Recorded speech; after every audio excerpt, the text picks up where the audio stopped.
Hello students, आप सभी लोगों का री क्लासेस के ऑनलाइन प्लेटफॉर्म पे स्वागत है। तो बच्चों, हम लोगों ने प्रीवियस क्लास में आपको किसी भी ट्रांजिशन में कितनी एनर्जी रिलीज होती है या एब्जॉर्ब होती है वो हमने आपको बता दिया था कि delta E equal to E2 minus E1, ये हमने बता रखा है। ठीक है, चलो बच्चों, अब हम लोग आगे चलते हैं और हम लोग पढ़ते हैं energy level diagram for hydrogen atom. Hydrogen atom के लिए एनर्जी लेवल डायग्राम कैसे बनेगा और क्या होता है इसके बारे में डिस्कस करते हैं। देखो, जब भी हम एनर्जी लेवल डायग्राम बनाएंगे, जब भी हम energy level diagram hydrogen atom के लिए बनाने जा रहे हैं, तो जो सबसे लोवेस्ट एनर्जी होगी ऑर्बिट, उस ऑर्बिट की जिसकी सबसे लोवेस्ट एनर्जी होगी वो सबसे बॉटम पे रखा जाएगा। समझ रहे हैं कि जिसकी सबसे, क्योंकि आपको पता है, मैंने बताया था कि जैसे जैसे आप आगे बढ़ोगे, जैसे जैसे आप ऑर्बिट्स में आगे बढ़ोगे एनर्जी बढ़ती चली जाती है। ठीक है, तो इसका मतलब अगर हम एनर्जी लेवल डायग्राम बनाना चाहते हैं तो सबसे नीचे क्या रखेंगे, सबसे नीचे उस ऑर्बिट को रखेंगे जिसकी एनर्जी क्या होगी, मिनिमम होगी। ठीक है, तो इसमें हम लोग लिख लेते हैं, फिर हम आपको बनाना सिखाते हैं। तो पहला हमारा है, पहला point, orbit of lowest energy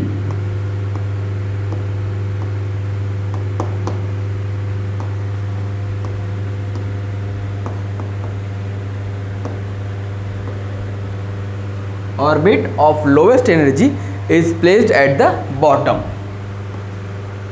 is placed at the bottom।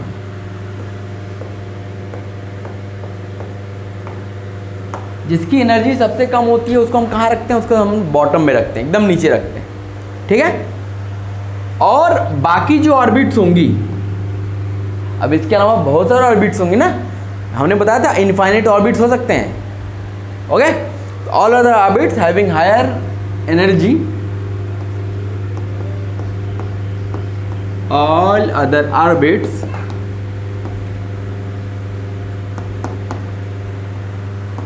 Having higher energy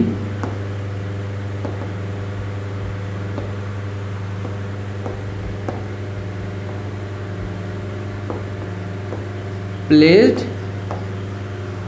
above,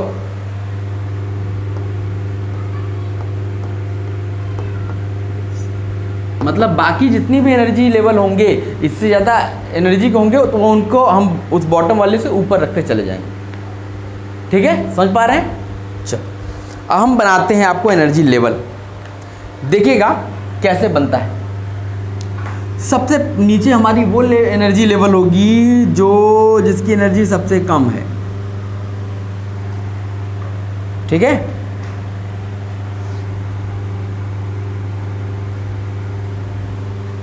फिर उसके ऊपर उससे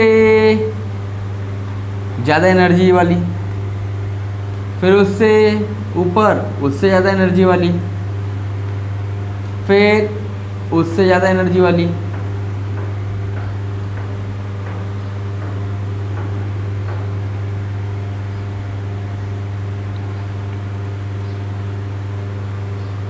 और ऐसे ही बढ़ते बढ़ते हम चले जाएंगे ऊपर तक। ठीक है, अब देखो, इसको मान लिया हमने E1,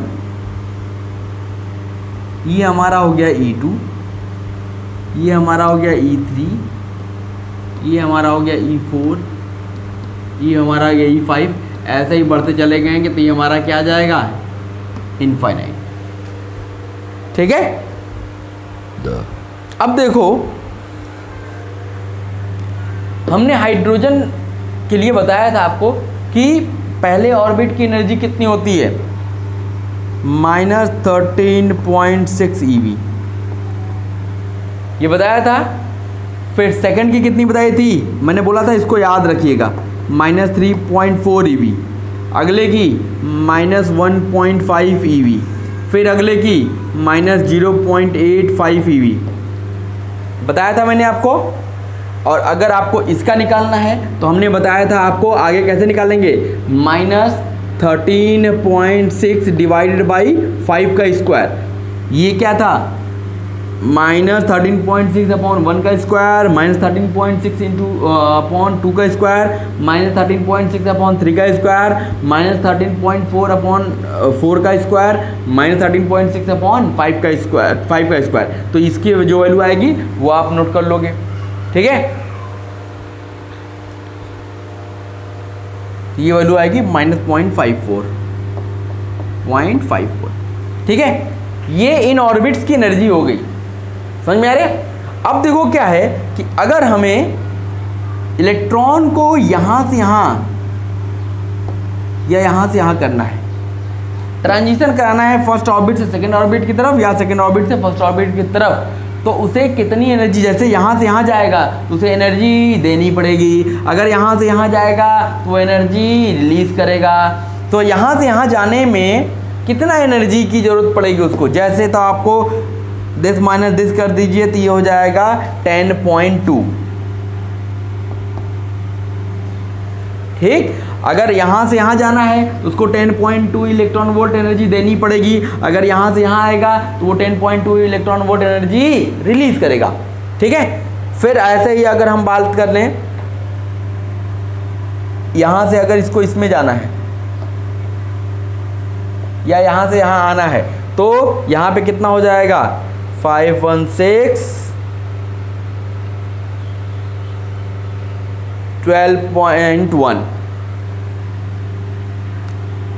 12.1 EV, ठीक है।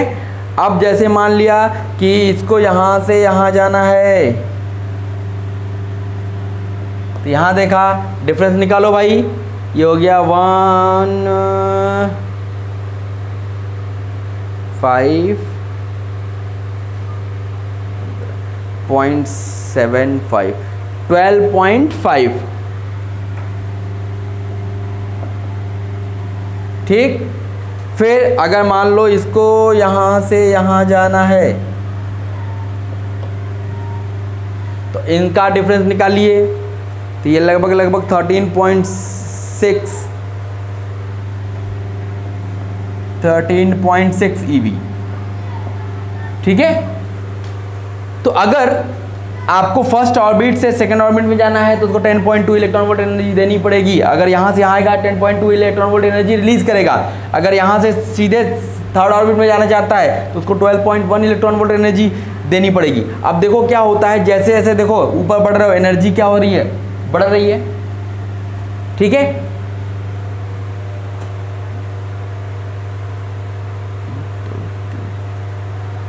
सॉरी इसका नहीं, ये इसके लिए है 13.6, क्योंकि इसके एनर्जी कितनी हो जाएगी 0, इनफाइनाइट और इन्फिनिटी पे क्या जाता है एनर्जी 0 जाती है, तो इन दोनों का डिफरेंस निकालोगे तो कितना आएगा 13.6 EV, ठीक है। तो इस तरीके से अगर मान लो आप सेकेंड से थर्ड में जाना चाहते हो तो यहाँ से एनर्जी देख लो कितना, इन दोनों का डिफरेंस निकालो भाई, तो हो जाएगा 9 to 1.9, ठीक। ऐसे ही 2 से डायरेक्ट आप 4 पे जाना चाहते हो तो इन दोनों का डिफरेंस निकालिए, तो इन दोनों का डिफरेंस कितना आएगा 2.55,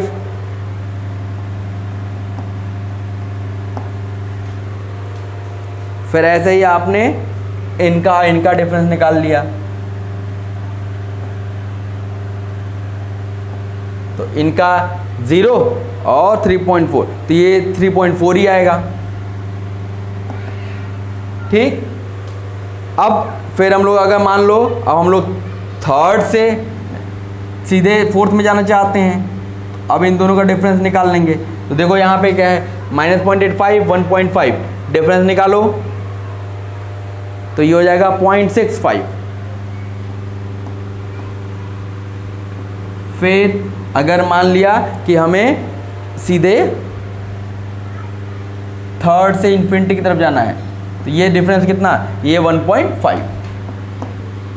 तो आपको पता होगा कि यहाँ एनर्जी, ये तो इनफाइनाइट ऑर्बिट्स होते हैं, हमने तो यहाँ बहुत कम बनाया है। तो अगर आपको और भी ऊपर तक जाना है तो आपको E6 निकालना होगा। E6 के लिए क्या हो जाएगा, -13.6/6 का स्क्वायर। ऐसे जितने भी ऑर्बिट्स को आपको बढ़ते चले जाएंगे, आप एनर्जी ऐसे निकालते चले जाएंगे। ठीक है, तो इसको बोलते हैं, ये हमारा क्या होता है, ये हमारा एनर्जी लेवल डायग्राम होता है।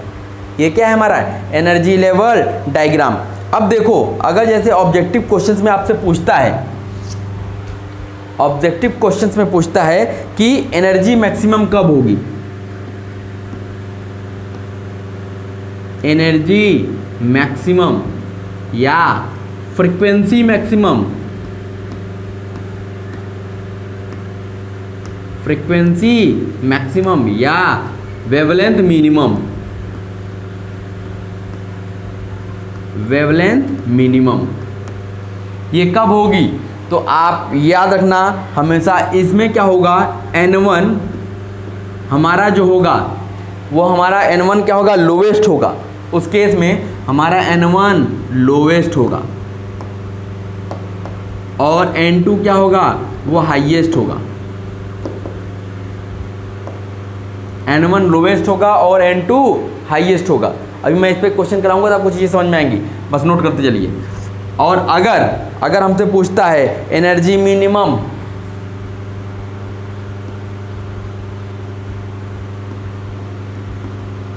या फ्रीक्वेंसी मिनिमम, क्योंकि एनर्जी और फ्रीक्वेंसी क्या होते हैं, एक दूसरे के प्रोपोर्शनल होते हैं, लेकिन एनर्जी और वेवलेंथ में क्या होता है, रेसिप्रोकल का रेसिप्रोकल होते हैं एक दूसरे से। वेवलेंथ मैक्सिमम ये कब होगा, तो यहाँ पे क्या होगा, यहाँ पे हमारा N1 सबसे बड़ा होना चाहिए। N1 क्या होना चाहिए, हाईएस्ट होना चाहिए। N1 हाईएस्ट होना चाहिए और N2 की वैल्यू क्या होनी चाहिए, N2 की वैल्यू N1 + 1, N1 + 1 होनी चाहिए। लेकिन अब ढेर सारे ऑप्शन दिए होंगे, तो वहां पे जो क्लोजेस्ट होगा, क्लोजेस्ट टू N1 जो होगा वो हमारा N1, जो N1 के क्लोज होगा वो हमारा क्या होगा, N2। जैसे मान लो 2 दिया, N1 की वैल्यू 2 हो गई और N1 की वैल्यू 5 हो गई। अब N2 की वैल्यू 6 भी दिया, 7 भी दिया, 8 भी दिया है। अब जो सबसे क्लोज होगा किसके, N1 के, वही हमारा N2 की वैल्यू होगा। ठीक है, तो इतना नोट कर लीजिए, ये हमारा क्या है, energy level diagram for hydrogen atom. क्या है, energy level diagram for hydrogen atom. इसको आप नोट कर लीजिए, फिर छोटे छोटे क्वेश्चंस कराते हैं आपको, चीज़ें और क्लियर हो जाएंगी आपकी। ठीक है बच्चों, जल्दी से नोट कीजिए।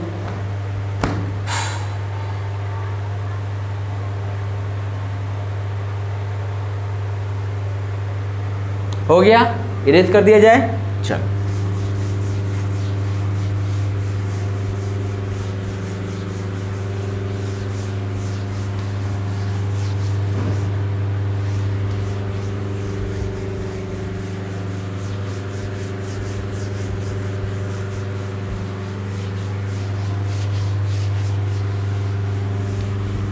चलो भाई, एक क्वेश्चन कर लिखते हैं तो आपको चीजें क्लियर होंगी।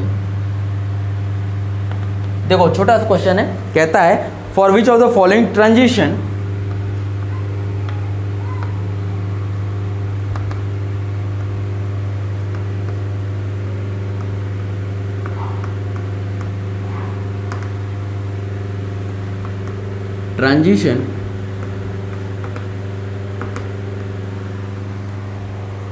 पहला एनर्जी विल बी मैक्सिमम,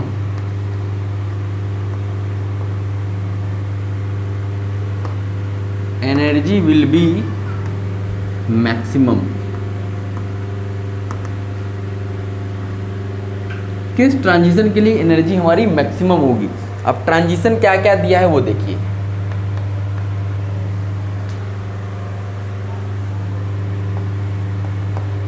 पहला दिया है 2 से 3, मतलब सेकेंड ऑर्बिट से थर्ड ऑर्बिट में इलेक्ट्रॉन जा रहा है। बी दिया है 3 से 4, सी C दिया है 2 से 4 और D दिया है आपको 3 से 5। ठीक, ये हमारा पहला क्वेश्चन। चलो भाई दूसरा,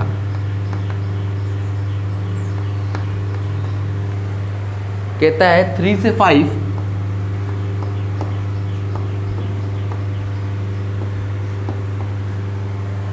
4 से 5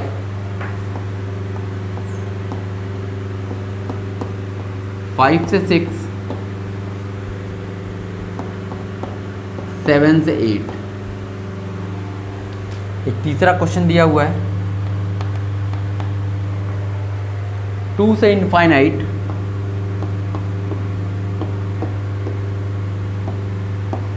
बी दिया हुआ है 1 से 2 सी 4 से 5 और डी 1 से इनफाइनाइट। ठीक, इसका बी पार्ट दिया हुआ है, कहता है कि wavelength will be maximum.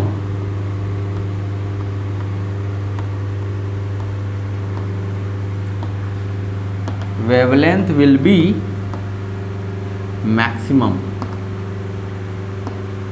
Wavelength maximum कब होगा? अब इसमें भी दो क्वेश्चंस ने दिए हुए हैं।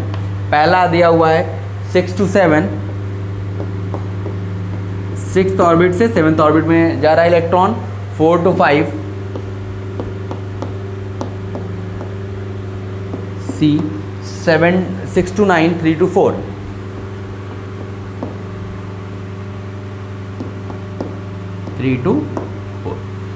एक और दिया है लास्ट, कहता है 2 to 7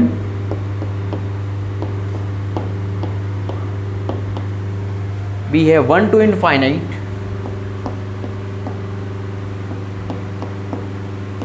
3 to 10 and D 4 to 12। अब देखिए, अगर ऐसे क्वेश्चन देता है, कहता है कि for which of the following transition, किस ट्रांजिशन के लिए एनर्जी विल बी मैक्सिमम, किस ट्रांजिशन के लिए एनर्जी मैक्सिमम होगी। तो अब एक तो तरीका ये है कि आप सबका एनर्जी निकालो, जैसे हाइड्रोजन के लिए सेकेंड ऑर्बिट की एनर्जी निकालो, थर्ड ऑर्बिट की एनर्जी निकालो, फिर दोनों का डिफरेंस लो। जैसे हमने आपको बता रखा है कि सेकेंड ऑर्बिट की एनर्जी कितनी होती है -3.4 और थर्ड ऑर्बिट की -1.5 होती है। अब इन दोनों का डिफरेंस लिया तो ये हो गया 1.9। तो इसकी एनर्जी क्या आ गई 1.9। ठीक, समझ आ गया। अब देखो हमने बता रखा है थर्ड की -3.4 और फोर्थ की थर्ड की -1.5 और -0.85 ये बता रखा है। अब इन दोनों का डिफरेंस निकाला तो ये आ गया 0.65। ठीक, सेकेंड ऑर्बिट की एनर्जी -3.4 और फोर्थ ऑर्बिट की -0.85, तो इन दोनों का डिफरेंस निकाला तो आ गया 2.65। और थर्ड ऑर्बिट की एनर्जी अभी बताई हमने आपको -1.5 और फिफ्थ ऑर्बिट की एनर्जी हमने बताई 0.54।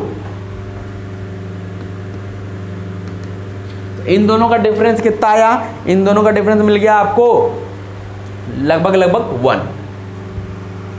ठीक, अब देखा कि मैक्सिमम एनर्जी किस में आ रही है, ये 1.9, 0.65, 2.65 और 1। तो मैक्सिमम किस में आ रही है? इस सी में आ रही है, इसलिए हमारा सी ऑप्शन सही है।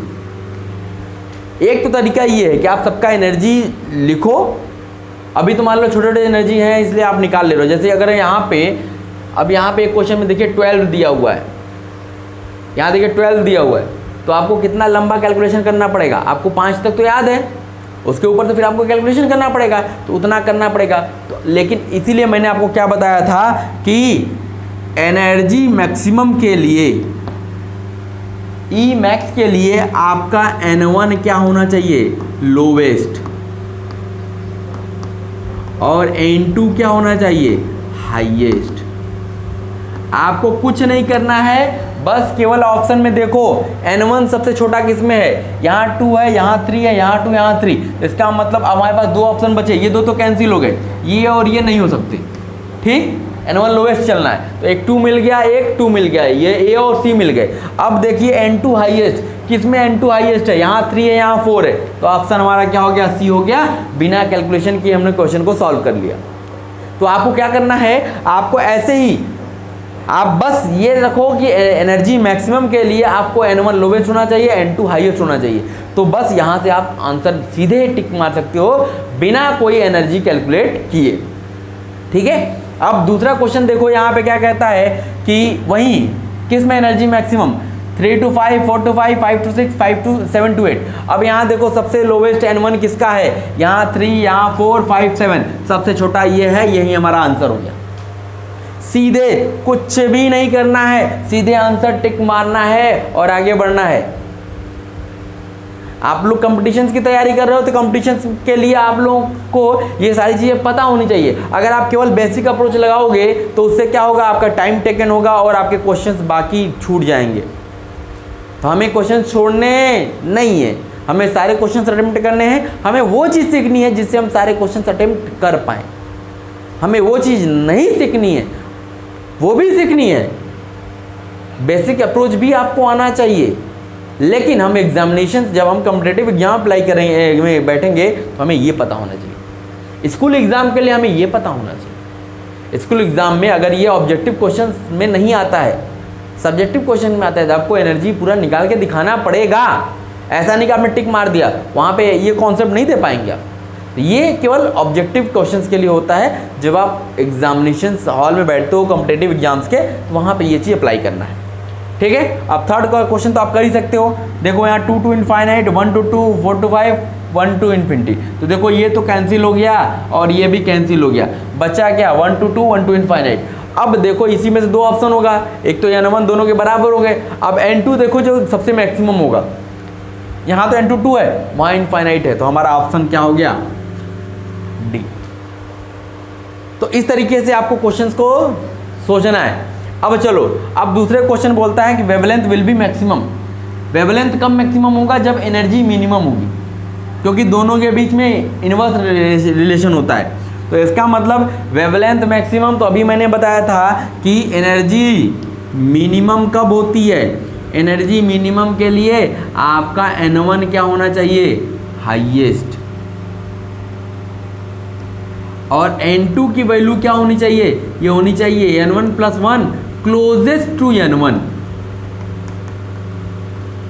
ये किसके क्लोज होना चाहिए, N1 के क्लोज होने चाहिए। अब एक तो तरीका ये है कि सबकी एनर्जी निकाल के डिफरेंस निकालो। अब देखो मिनिमम कहाँ आ रही है, एनर्जी मिनिमम तो वेवलेंथ मैक्सिमम। तो हम लोग क्या करते हैं, हम लोग ये अप्रोच लगाते हैं। अब देखो N1 सबसे बड़ा किस में है, यहाँ 6, यहाँ 4, यहाँ 6, यहाँ 3। इसका मतलब ये तो ऑप्शन कैंसिल हो गए हुए ना। अब देखा कि ये 6 to 7, 6 to 9। अब N1 की वैल्यू 6 है, तो हमने बोला N2 की वैल्यू N1 + 1 होनी चाहिए। 6 + 1 7 तो हो गया, ये 6 + 9 है। लेकिन हमें वो नंबर लेना है जो N1 के क्लोज हो, मतलब 6 के जब सबसे क्लोज हो वो N1 + 1 लेना है। तो इसका मतलब ये तो यही ऑप्शन आएगा। समझ में आ रहा है। अब देखो अगले वाले क्वेश्चन में कहता है 2 to 7। अब इसमें देखो पहले N1 हाईएस्ट, देखो 2 है, 1 है, 3 है, 4 है, सबसे बड़ा क्या है 4। तो इसमें आगे कुछ सोचना नहीं है, यही हमारा ऑप्शन हो गया।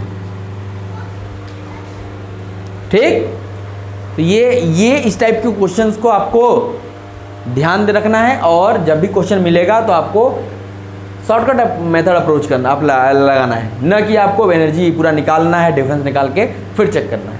ओके, नोट कर लीजिए इसको।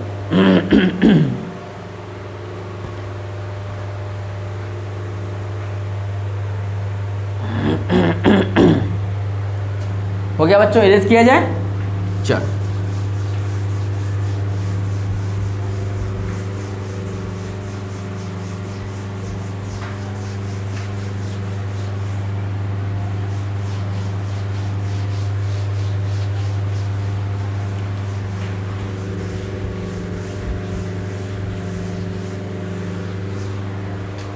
चलिए अब हम लोग क्या करते हैं, definitions valid for single electron system.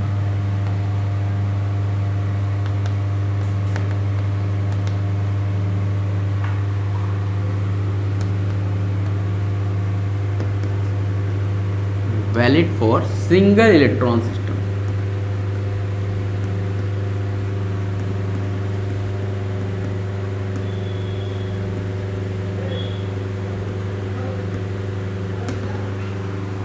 Single electron system के लिए कौन कौन से डेफिनेशंस होते हैं, हम उसके बारे में बात करते हैं। इसमें सबसे पहली चीज आती है ग्राउंड स्टेट।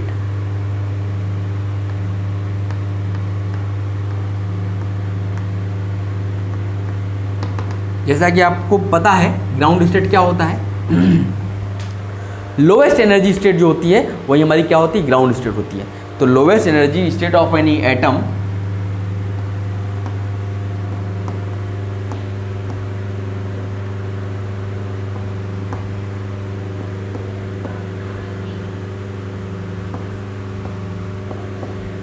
एटम और आयन, सबसे लोवेस्ट एनर्जी स्टेट जो होती है किसी एटम या आयन की, उसी को हम लोग क्या बोलते हैं, ग्राउंड स्टेट। इसके लिए n1 की वैल्यू क्या होगी, n1 की वैल्यू ऑलवेज 1 होगी, n1 की वैल्यू ऑलवेज 1 होगी।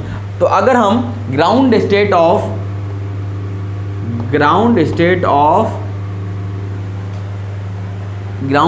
एनर्जी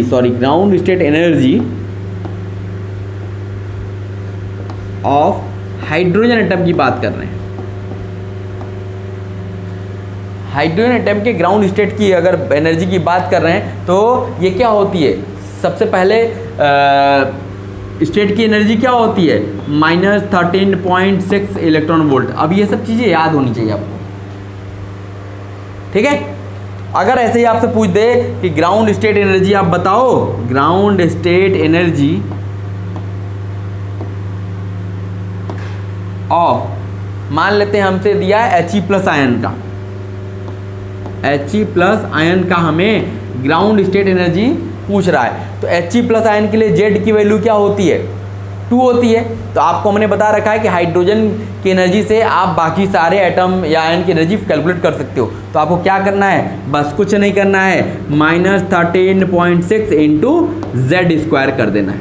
तो यहाँ पे क्या हो जाएगा, -13.6 इंटू Z की वैल्यू 2 है, 2 2 जा 4, तो ये हो जाएगा 4 6 जा 24, 4 5 54.4 इलेक्ट्रॉन वोल्ट, ठीक है। तो अगर ऐसे ही आपसे पूछ दे कि बताइए भाई ground state energy of Li+2 ion, Li+2 ion के लिए Z की वैल्यू कितनी हो जाएगी, 3। तो यहाँ पे क्या हो जाएगा, -13.6 ये हो गया हाइड्रोजन के लिए एनर्जी इंटू Z² आप कर दो तो 3 का स्क्वायर, तो ये हो गया 54, 23 32 -122.4 eV, ठीक है। तो इस तरीके से अगर आपको किसी भी अदर एटम या आयन की एनर्जी पूछता है, ग्राउंड स्टेट एनर्जी पूछता है, तो आपको क्या करना है, बस हाइड्रोजन के ग्राउंड स्टेट एनर्जी में Z² से मल्टीप्लाई करके आप उस एटम या आयन के ग्राउंड स्टेट की एनर्जी फाइंड आउट कर सकते हैं। ग्राउंड स्टेट एनर्जी के लिए हमेशा n1 की वैल्यू क्या होगी, 1 होगी, ठीक। तो ये हमारा पहला था ग्राउंड स्टेट, पहला था हमारा ग्राउंड स्टेट, नोट कीजिए। फिर हम चलते हैं अपने एक्साइटेड स्टेट। हो गया बच्चों, इरेज किया जाए। चलो बेटा बहुत आराम से पढ़ाया जा रहा है, इसलिए आप बहुत रिलैक्स मोड में पढ़िएगा और जो भी चीज़ें बताई जा रही हैं उसको एक बार रिवाइज जरूर कीजिएगा। खुद से एक बार रिवीजन जब तक नहीं करेंगे तब तक चीज़ें समझ में आने वाली नहीं। चलो भाई दूसरे पे चलते हैं। दूसरा हमारा क्या है, excited state.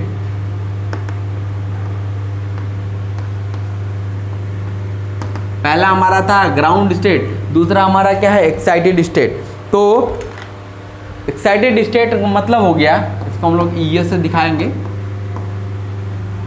Energy state other than lowest energy state, जो आपकी ग्राउंड स्टेट है उसके अलावा छोड़ के कोई भी एनर्जी स्टेट लो लोगे वो हमारी एक्साइटेड स्टेट होगी।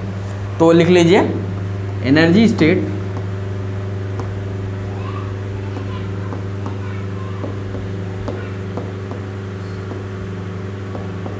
Other than lowest energy state.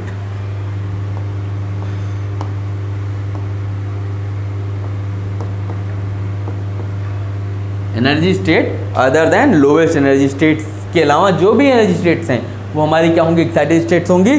तो यहाँ पे n की वैल्यू क्या क्या हो सकती है, यहाँ पे वन छोड़ करके 2 3 4 डॉट डॉट इनफाइनाइट n की कोई भी वैल्यू हो सकती है, बस 1 को छोड़ के। पहला 1 हमारा ग्राउंड स्टेट है, उसके बाद वो इलेक्ट्रॉन एक्साइट हो गए, दूसरे में जा सकता है, तीसरे में, चौथे में, किसी में भी जा सकता है। तो हमारा 2 से लेकर इनफाइनाइट तक हमारे एक्साइटेड स्टेट हो सकती हैं। तो अगर हम यहाँ पे बात करें, हम कैलकुलेट करते हैं energy of first excited state of hydrogen. First excited state of hydrogen, hydrogen के लिए फर्स्ट एक्साइटेड स्टेट के लिए एनर्जी बताइए। तो फर्स्ट एक्साइटेड स्टेट मतलब हाइड्रोजन में कौन से ऑर्बिट में जाएगा, सेकेंड ऑर्बिट। तो n की वैल्यू हो गई 2। तो अब यहाँ पे सेकंड स्टेट के लिए एनर्जी आपको पता है क्या होती है, -3.4 इलेक्ट्रॉन वोल्ट। इतना तो हमें पता है, हमें 4 तक तो एकदम रटे होनी चाहिए, जबान पे होनी चाहिए, तभी आप क्वेश्चंस को आसानी से कर पाओगे। नहीं तो बड़ी दिक्कत हो, घर बार निकालने गए कि -13.6/2 स्क्वायर, -13.6/3 स्क्वायर, तब तो लंबा कैलकुलेशन हो जाएगा आपका। चलो ये हाइड्रोजन के लिए हमने लिख लिया। तो इसके लिए फर्स्ट एक्साइटेड स्टेट का मतलब क्या हो गया कि n = 2। ठीक, तो अगर हम बात करें energy of second excited state of hydrogen, second excited state का मतलब हो गया यहाँ पे n की वैल्यू क्या हो जाएगी भाई, 3। तो 3 के लिए आपकी excited state, third excited state, अरे सेकेंड एक्साइटेड स्टेट के लिए एनर्जी हमें पता है कि थर्ड ऑर्बिट के लिए एनर्जी क्या होती है, -1.5 eV। ये तो पता है। अगर हमसे पूछ दे यहीं पे कि बताओ भाई energy of third excited state of Li+2 ion. अब मान लो हाइड्रोजन न देके उसने Li+2 आयन दे दिया और इसके थर्ड एक्साइटेड स्टेट का मतलब n की वैल्यू क्या हो गई, 4। ठीक है, तो आपको कह रहा है इसके third excited state of Li+2 ion के लिए एनर्जी बताइए। तो आपको क्या बताना होगा कि हमने पढ़ा था क्या कि माइनस, अब देखो फोर्थ एक्साइटेड स्टेट के लिए एनर्जी हमें निकालनी है, तो हम लोग हाइड्रोजन की एनर्जी निकाल लेते हैं। फोर्थ के लिए क्या होती है, अगर याद नहीं है तो -13.6/4 स्क्वायर किया इंटू और क्या इंटू Z²। अब इसके लिए Z कितना हो जाएगा भाई, Z हो जाएगा 3 का स्क्वायर। तो इसको सॉल्व कर लिया, या इसको हमें पता है ये क्या होता है, -0.85 होता है, तो -0.85 इंटू 3², बस कुछ नहीं करना है। ठीक है, समझ गए। तो ये हमारा क्या है, ये हमारा एक्साइटेड स्टेट है, या इसी को आप लिख लोगे कि ये 0.85 हमें पता है कि इलेक्ट्रॉन वोल्ट होती है फोर्थ स्टेट के लिए, इंटू Z² कर दिया तो हमको मिल जाएगी इसके थर्ड एक्साइटेड स्टेट के लिए Li+2 की एनर्जी। ठीक है, चलो नोट कीजिए, फिर हम आगे चलते हैं।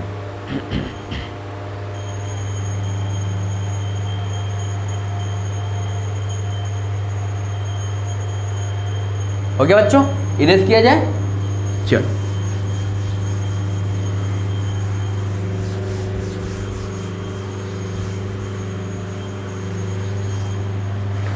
अब तीसरी हेडिंग डालिएगा, आयोनाइजेशन एनर्जी।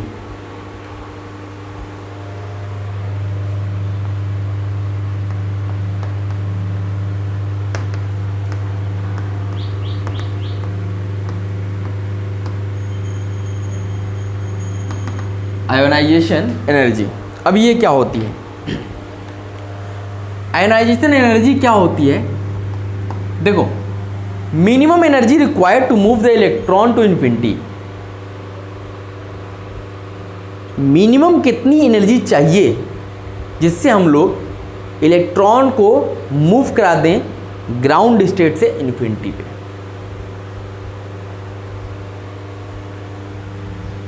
समझ पा रहे हो कि हम इलेक्ट्रॉन को उतनी मिनिमम कितनी एनर्जी दे दें ताकि वो ग्राउंड स्टेट से सीधे इनफाइनाइट स्टेट में चला जाए।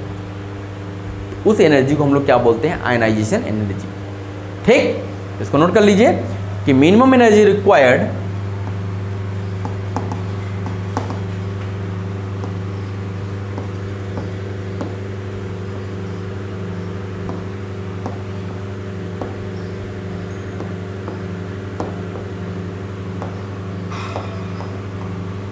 minimum energy required to move the electron to infinity from ground state.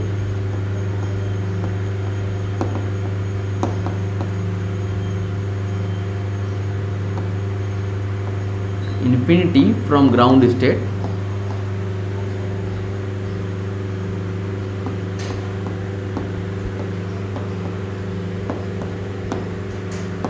is known as ionisation energy. इसको हम लोग IE से दिखाएंगे, आयोनाइजेशन एनर्जी।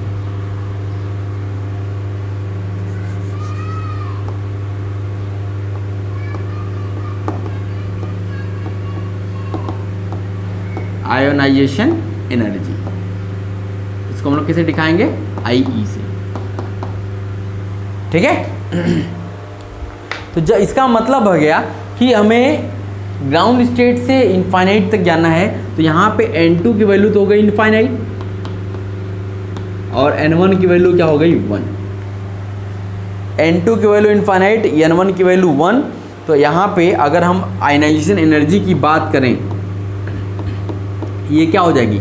ये हो जाएगी डेल्टा ई। डेल्टा ई का मतलब हो गया A इन्फिनिटी माइनस E1। तो यहाँ पे हो जाएगा 13.6 into Z square 1/1 square minus 1/ infinite square. ये तो 0 हो गया, ये बचा 1, तो ये हो गया कितना? आयनाइजेशन एनर्जी कितनी हो गई? 13.6 इंटू जेड स्क्वायर।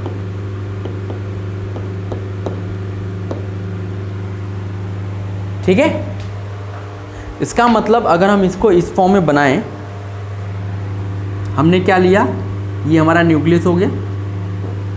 ठीक, अब first, second, third, fourth, infinite. इसका मतलब है कि ये हमारा N1, N की वैल्यू 1 हो गई, ये हमारा N की वैल्यू 2 हो गई, N की वैल्यू 3 हो गई, ये हमारा N की वैल्यू इनफाइनाइट हो गई। इसका मतलब हमारा इलेक्ट्रॉन कहाँ से कहाँ जाएगा? फर्स्ट से इनफाइनाइट। तो बस आपको ये फर्स्ट ग्राउंड स्टेट से सीधे कहाँ जाएगा? वो आपका इनफाइनाइट स्टेट में जाएगा। ठीक है, तो यहाँ पे जो हमारा I होगा, ये याद रखिएगा, आयनाइजेशन एनर्जी क्या होती है? 13.6 इंटू जेड स्क्वायर।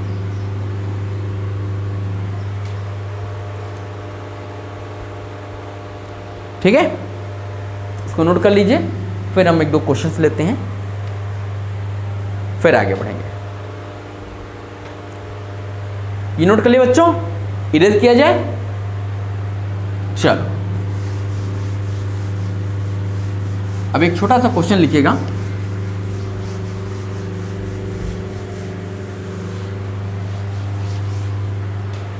क्वेश्चन लिखिएगा, calculate ionisation energy, calculate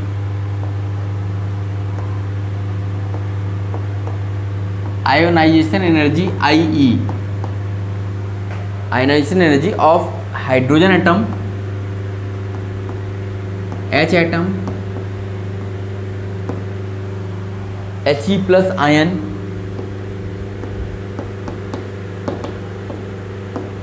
and Li+2 है, Li+2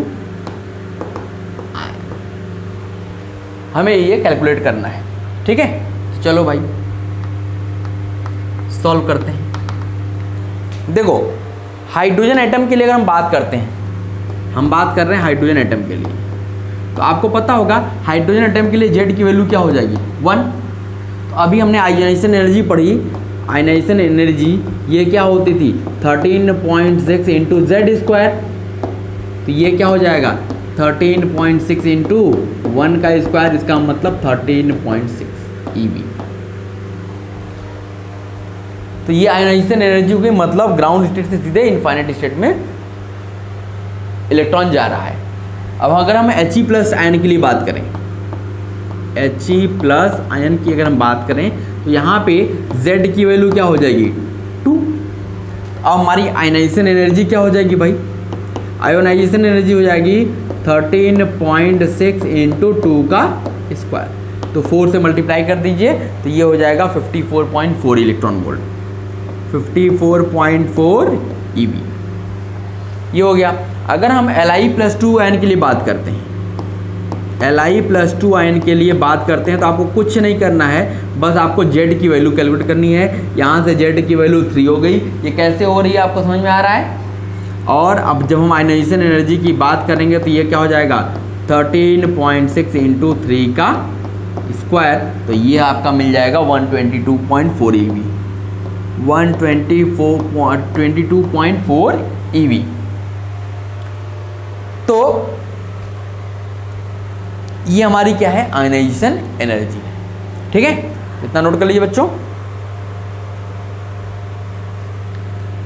तो ये चीज़ समझ में आ गई। तो आज हमने हाइड्रोजन एटम के लिए एनर्जी लेवल डायग्राम बनाया, फिर हमने कुछ टर्म्स डिफाइन किए किसके बेसिस पे, सिंगल इलेक्ट्रॉन सिस्टम के लिए हमने 3 चीज़ें डिफाइन की, 4 चीज़ें नहीं सॉरी 3 चीज़ें। हमने क्या क्या ग्राउंड स्टेट डिफाइन किया, फिर हमने एक्साइटेड स्टेट डिफाइन किया, फिर हमने आयोनाइजेशन एनर्जी डिफाइन की।